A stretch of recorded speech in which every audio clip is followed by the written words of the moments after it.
अस्सलाम वालेकुम स्टूडेंट, कैसे हैं आप लोग। उम्मीद है आप ठीक से होंगे। आज हमारा लेक्चर है लेक्चर नंबर 8। आज का लेक्चर शुरू करने से पहले हम जो है वो पिछला लेक्चर उसको रिवाइज कर लेते हैं। पिछले लेक्चर में हमने पढ़ा था principles of designing the database और पढ़ा था stages of designing a database. पहले हम प्रिंसिपल को जो है वो रिविज़िट कर लेते हैं। पहला जो है वो था top point, use of multiple tables.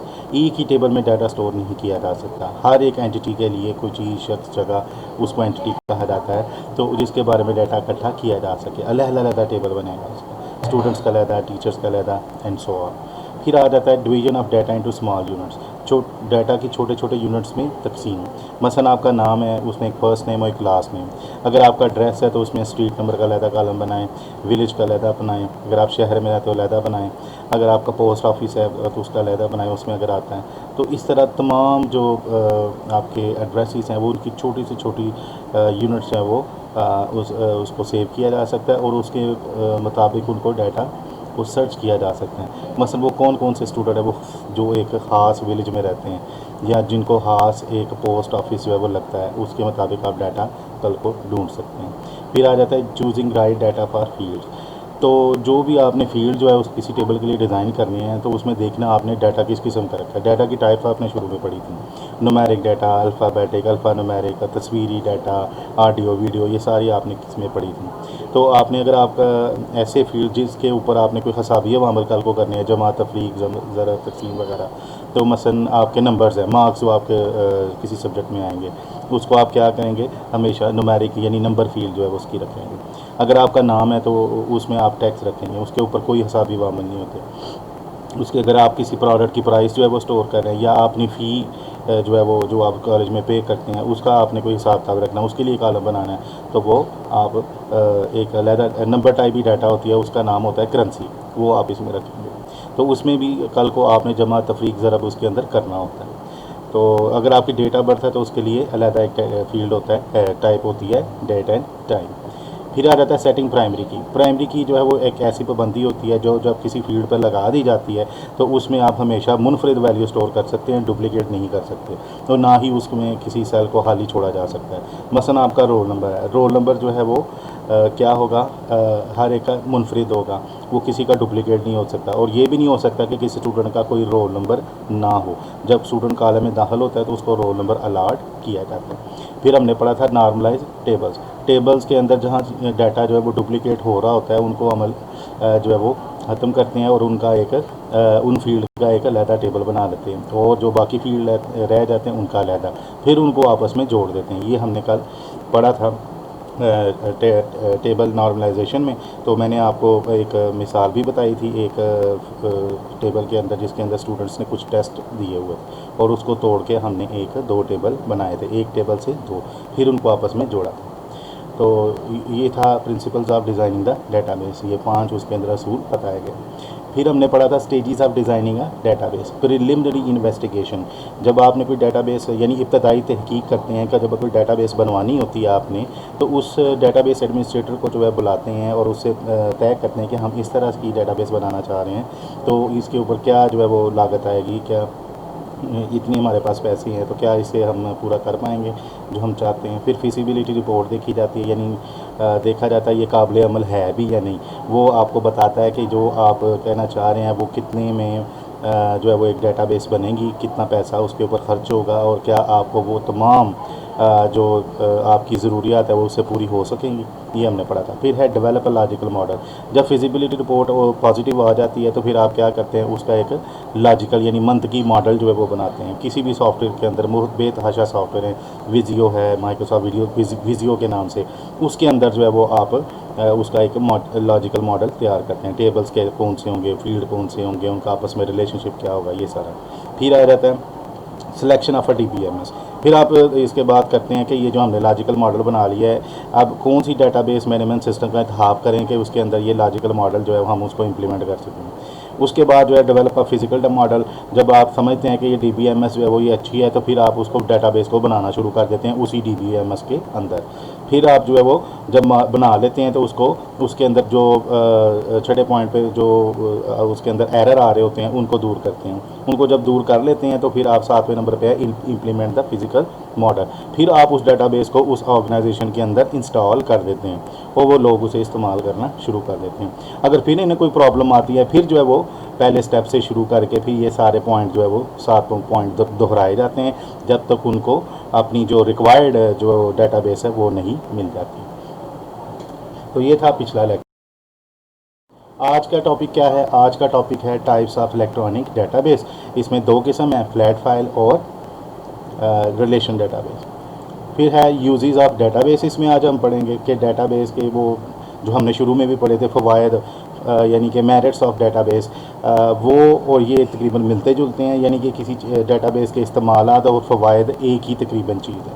तो ये सारे मिलते जुलते हैं आपसे जाने पहचाने, data entry, updating, data organisation, linking of table, sorting, filtering, retrieving, data presentation, grouping, deleting data and formatting data. तो हम वन बाय वन जो है इसको डिटेल में पढ़ते हैं। पहले हम पढ़ते हैं कि इलेक्ट्रॉनिक डेटाबेस की टाइप्स कितनी हैं। पहली टाइप है फ्लैट फाइल डेटाबेस। ऐसी डेटाबेस जो सिर्फ सिंगल टेबल पर मुश्तमिल होती है उसको आप क्या कहते हैं? Flat file database. जैसे आपके घर में कोई मेहमान आने वाले हैं, उनकी आप लिस्ट बना लेते हैं। जैसे आप बाज़ार जा रहे हैं तो कोई चीज़ें ख़रीद रही हैं, ग्रोसरी शॉप पे जा रहे हैं, वहाँ पे कुछ चीज़ें उसकी लिस्ट बना लेते हैं ताकि आप भूल ना जाएं।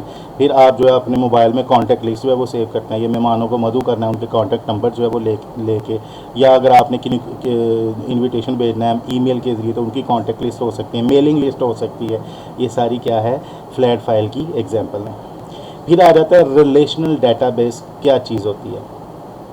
रिलेशनल डेटाबेस जो है उसके अंदर जो डाटा है एक से ज़्यादा टेबल पर मुश्तमिल होता है। जैसे मैंने पीछे जिक्र किया पिछले लेक्चर में कि मुतअद्दिद टेबल का इस्तेमाल, एक से ज़्यादा table, use of multiple tables. एक ही टेबल में आप डाटा एंटर नहीं कर सकते। अगर आप करेंगे तो क्या होगा? जैसे आपने कल के लेक्चर में देखा था कि टेबल्स के अंदर डुप्लीकेसी आ रही थी, रिडंडेंसी आ रही थी, यानी कि डाटा का बार बार अंदराज हो रहा था।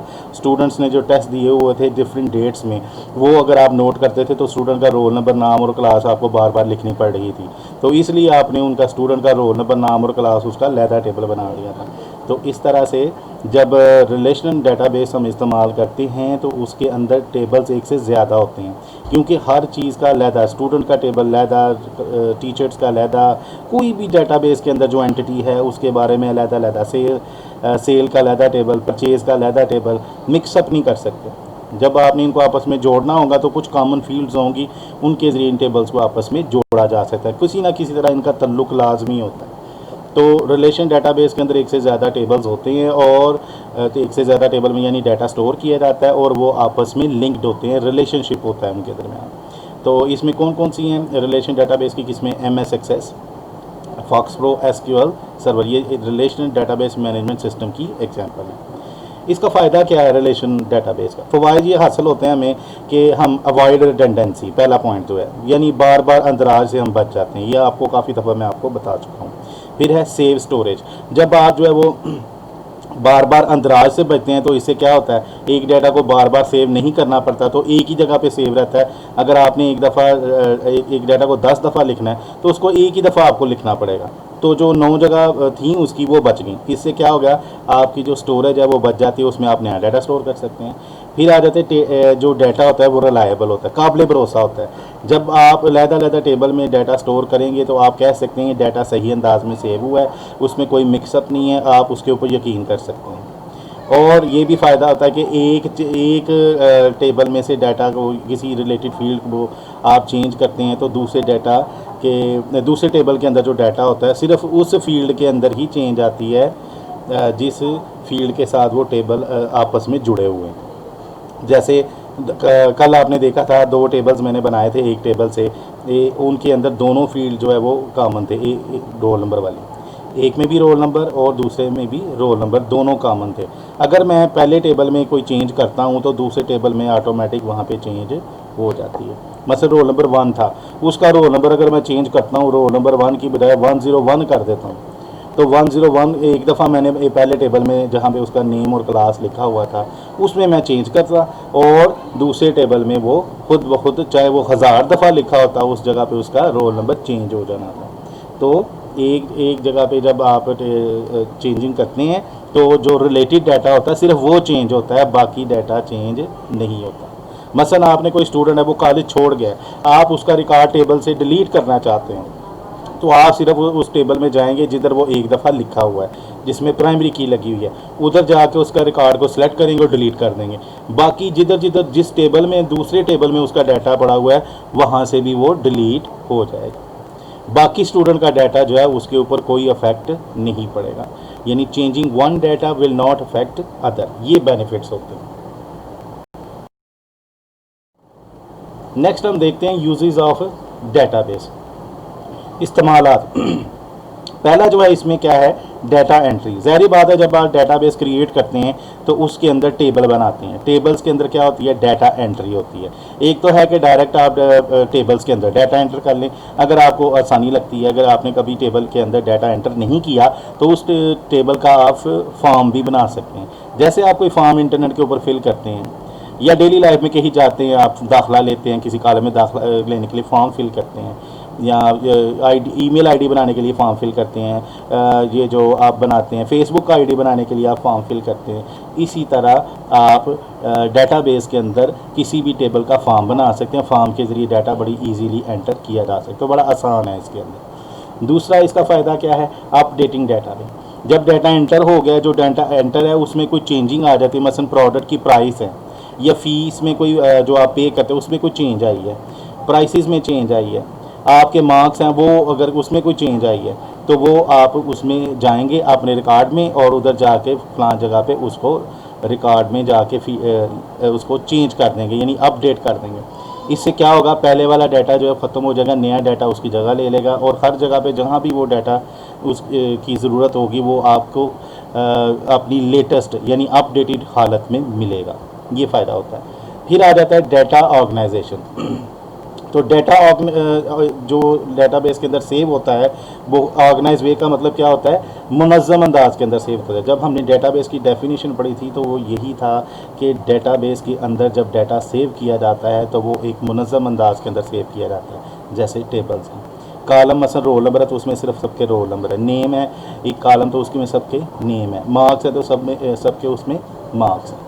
और जब एक ऑर्गेनाइज वे में टेबल्स के अंदर जब मुनज़्ज़म अंदाज के अंदर डाटा सेव होगा तो उसको फिर रिट्रीव करना भी आसान है। रिट्रीव का क्या मतलब, टू गेट देम बैक, हासिल करना दोबारा से। यही डाटाबेस की डेफिनेशन थी कि डाटाबेस के अंदर आप डाटा जो है मुनज़्ज़म अंदाज के अंदर सेव करते हैं और ज़रूरत पड़ने पर उसको बाआसानी हासिल कर सकते हैं। तो बाआसानी उसी वक्त मिलेगा जब आप मुनज़्ज़म अंदाज के अंदर डाटा सेव है। अगर आप एक अलमारी या फ़र्ज़ करें उसके अंदर ऐसे ही फाइलें जो है वो रख देते हैं मिक्सअप करके, कोई परचेज़ किया कोई सेल किया, अलग-अलग खाने अगर बनाए हुए तो आप उसका हिसाब ही नहीं रखते, ना उसके ऊपर कोई टैग लगाते हैं, बाहर नाम ही नहीं लिखते ये कौन सी फाइल है। आपको तो फिर हर फाइल को ढूंढना पड़ेगा फिर जाके आपको फ़ाइल मिलेगी, तो ये टाइम का ज़िया भी होगा। तो इस तरह से हमेशा इस तरह से जो है वो डाटा सेव नहीं किया जाता, हमेशा किस शक्ल में किया जाता है, ऑर्गेनाइज्ड वे में, जैसे टेबल की शक्ल में। फिर आ जाता है लिंकिंग ऑफ टेबल्स, यानी टेबल्स का आपस में रिलेशनशिप बनाना। तो इनके अंदर जो रिलेटेड फील्ड होते हैं ना, जैसे कल आपने देखा था एक टेबल से मैंने 2 टेबल बनाए तो दोनों टेबल में मुश्तरक फील्ड थे, यानी कॉमन फील्ड थे, रोल नंबर थे। तो उन दोनों का आपस में तल्लुक़ फिर कायम हो जाता है इन दोनों मुश्तरक यानी कॉमन फील्ड के ज़रिए। तो उसमें क्या करते हैं, जब रिलेटेड फील्ड के लिए डेटा टेबल्स आपस में लिंक जब हो जाते हैं तो उनको अपडेट करना बड़ा आसान होता है। एक जगह से आप उसको चेंज करते हैं, दूसरी जगह टेबल में जब वो डाटा खुद ब खुद चेंज हो जाता है। जैसे मैंने ऊपर बताया आपको कि आप रोल नंबर जिस जगह पे लिखा हुआ है उसको आप पहले टेबल में जहाँ पे एक दफ़ा रिकॉर्ड है, जिसको मास्टर टेबल भी कहते हैं, जहाँ पे प्राइमरी की लगी होती है, उसके अंदर आप उसका रोल नंबर चेंज करें, दूसरे टेबल में जहाँ जहाँ उसका रोल नंबर आया वो चाहे 1000 दफ़ा आया हो वो ऑटोमेटिक चेंज हो जाएगा। फिर आ जाता है सॉर्टिंग डाटा। सॉर्टिंग का मतलब है तरतीब लगाना। तरतीब आपने 2 किस्म की पढ़ी हुई है, डिसेंडिंग और असेंडिंग। असेंडिंग कहते हैं तरतीब नज़ूली और डिसेंडिंग कहते हैं तरतीब सऊदी। तरतीब नज़ुली यानी असेंडिंग ऑर्डर क्या होता है कि वो नेचुरल ऑर्डर तरतीब जो होती है, मसलन 1 2 3 4 5 6 8 एंड सो ऑन। और अगर आप डिसेंडिंग इसका चलें तो वो उल्ट हो जाता है, मसलन उसके उल्टा है। मसलन अगर आप 100 तक गए हैं तो 100 से पीछे आ जाए, 100 पहले आ जाएगा, फिर 99, फिर उससे उल्टा आप चल जाएँ तो वो उसका डिसेंडिंग ऑर्डर हो जाएगा। इसी तरह आप अल्फ़ाबेटिकल ऑर्डर में देखते हैं तो ए से लेके जेड तक असेंडिंग है और जी से लेके ए तक क्या है, डिसेंडिंग है। आप अपने नाम की तरतीब चेंज कर लें, मसलन आप ऐसे स्टूडेंट जो है वो ढूंढना चाहते हैं जो अल्फ़ाबेटिकल ऑर्डर में हो, आ जाएँ आपके सारे सामने, तो ए वाले पहले आएंगे, जैसे डिक्शनरी में होता है, बी वाले बाद में, सी वाले उसके बाद, ऐसे चलते जाएंगे। इस तरह आप चाहते हैं कि पोजीशंस आपने निकालनी है, तमाम स्टूडेंट का आपने टोटल निकाल लिया। अगर आप उसको बाय हैंड मैनुअल निकालने की कोशिश करेंगे तो वो अगर 50 स्टूडेंट है आपकी क्लास में, 50 आपको कंपैरिजन हो सकता है करने पड़े। तो इस तरह से आपको बहुत मुश्किल पेश आती है। यही काम अगर आप छोटा सा अगर आप एक्सेल ही ले लें सॉफ्टवेयर, उसके अंदर जो है वो आप अगर कोई इस तरह की लिस्ट बनाते हैं तो आप उसको एक दफ़ा 60 के ऊपर डिसेंडिंग के ऊपर क्लिक करें, तमाम स्टूडेंट के जो मार्क्स हैं वो डिसेंडिंग ऑर्डर में आ जाएंगे, यानी जिसके सबसे हाईएस्ट आएंगे सबसे ऊपर आ जाएगा, जिसके उससे बाद पहले तो 3 आपको फर्स्ट सेकंड थर्ड मिल जाएंगे, तो पर टॉप 10 भी मिलना चाहे तो पहले 10 आपको मिलेंगे। तो इस तरह तरतीब आ जाती है। तो इसको हम क्या कहते हैं, डाटा को सॉर्ट करना, तरतीब लगाना। फिर आ जाता है फ़िल्टरिंग ऑफ डाटा। तो फ़िल्टर का मतलब क्या होता है कि आपने जो है वो कोई चीज़ फ़िल्टर की है तो वो असल वाली जो चीज़ आपको चाहिए वो आपको मिल जाए, जो चीज़ आपको नहीं चाहिए वो उसमें से वॉश आउट हो जाए या हाइड हो जाए या आपको नज़र ही ना आए। तो इस तरह से क्या होता है कि आप जब किसी लिस्ट को फ़िल्टर करते हैं, वो कोई एक कॉलम भी हो सकता है, वो पूरा टेबल भी हो सकता है। आप चाहते हैं वो तमाम यहाँ पहले फर्स्ट सेकंड थर्ड जो स्टूडेंट हैं, टॉप 3 स्टूडेंट जो है मुझे नज़र आए, टॉप 10 नज़र आ रहे हैं, 50 स्टूडेंट में से जो टॉप 10 है, जिनकी पहले 10 पोजीशन है, वो मुझे नज़र आए, तो क्या होगा, पहले वो स्टूडेंट 10 जो है वो आपके नज़र आ जाएंगे, बाकी सारे क्या हो जाएंगे, हाइड हो जाएंगे या गायब हो जाएंगे। फिर आप उसको अनफिल्टर करें तो वो फिर वापस आएंगे, वो कहीं गए नहीं है, डिलीट नहीं हुए, सिर्फ वक्ती तौर पर आपको वो डाटा नज़र आ रहा होता है जो आपने क्राइटेरिया लगाया होता है। क्राइटेरिया क्या, मेयार क्या, कि टॉप 10 स्टूडेंट, या आप चाहते हैं कि वो कौन से स्टूडेंट हैं जिसमें BIT के मार्क्स जो है वो 80% से ज़्यादा लिए हैं, तो वो कितने स्टूडेंट होंगे जो उस क्राइटेरिया के ऊपर पूरा उतरेंगे, वो आपके सामने आ जाएंगे। नेक्स्ट हम रिट्रीविंग ऑफ डाटा, यानी कि डाटा को दोबारा हासिल करना जो है वो बड़ा इजी है। क्यों इजी है कि जो डाटा जब एक ऑर्गेनाइजेशन यानी ऑर्गेनाइज वे के अंदर सेव हुआ होगा, हर एक का लैदा टेबल बना होगा, हर एक एंटिटी का लैदा टेबल, हर एक चीज़ का लैदा टेबल, हर शख्स का लैदा टेबल, यानी कि एक एंटिटी कह लें, स्टूडेंट को हो सकता है, टीचर्स वो भी, यानी वो चीज़ जिसके बारे में डाटा एंटर किया जा सकता है, डाटा रिकॉर्ड किया जा सकता है, उसका लहदा टेबल बना हो, तो आपको फिर डाटा को दोबारा हासिल करने में बहुत आसानी होती है। फिर आ जाता है डाटा प्रेजेंटेशन। डाटा प्रेजेंटेशन इसमें डेटाबेस में कैसे होती है कि डाटा तो एंटर आपने कर दिया, अब आपने उसकी जो है डाटा को दोबारा हासिल करना है, दोबारा हासिल करके उसको खूबसूरत अंदाज में पेश करना है, तो उसको आप क्या कहते हैं, रिपोर्ट कहते हैं। मसलन तमाम स्टूडेंट के कुछ 3 माह के बाद जो है वो कुछ टेस्ट हुए, या 3 माह की, ये मंथली रिपोर्ट ही कह लें आप, जैसे आप प्रोग्रेस रिपोर्ट जो है वो देखा करते थे अपनी छोटी क्लासेस में, वैसे ही समझ, तो ये इसके अंदर किया जा सकता है। तो वो आप डाटाबेस के अंदर एक फॉर्मेट सेट कर लेते हैं, तमाम स्टूडेंट की जो है वो जो उसके आप रिपोर्ट निकालेंगे वो उस अंदाज में निकलती जाएंगी। उसका प्रिंट आउट ले लें, ईमेल कर दें, जैसे भी आप करना चाहे कर सकते हैं दोनों सूरतों में। तो ये आपकी रिपोर्ट जो है वो डाटा प्रेजेंटेशन के लिए एक खूबसूरत अंदाज में वो पेश करती हैं। फिर आ जाता है ग्रुपिंग। आप डाटा को ग्रुप भी कर सकते हैं, मसलन आप चाहते हैं वो कौन से स्टूडेंट है जो यूफोन का नंबर इस्तेमाल करते हैं, तो आपने उन जो है वो उसका क्राइटेरिया दे दे, जिनमें जो है वो ये शुरू में वो वाले डिजिट 0333 वाले हैं, 0332 वाले हैं, जो भी यूफोन के नंबर बनते हैं, या आपने उसके अंदर लिखा हुआ है कि एक कॉलम बनाया हुआ है कि जो सिम है या सेल नंबर जो है वो किस कंपनी के हैं, वो आपने फ़र्ज़ करें सेल नंबर कंपनी का एक कॉलम बनाया हुआ है, यूफोन वाले का नंबर जो उसके सामने आपने यूफोन लिखा हुआ है, जैज़ वाले का उसके सामने जैज़ लिखा हुआ है। आप ये क्राइटेरिया लगा सकते हैं उस कॉलम के ऊपर कि यहाँ पे यूफोन लिखा हुआ है, वो तमाम स्टूडेंट आ जाएँ, तो वो ग्रुपिंग हो जाएगी, वो काउंट भी कर देगा। यानी कि फ़र्ज़ करें आपकी क्लास में वो 10 स्टूडेंट हैं जो यूफोन का नंबर इस्तेमाल, तो ये उनकी ग्रुपिंग बना देगा।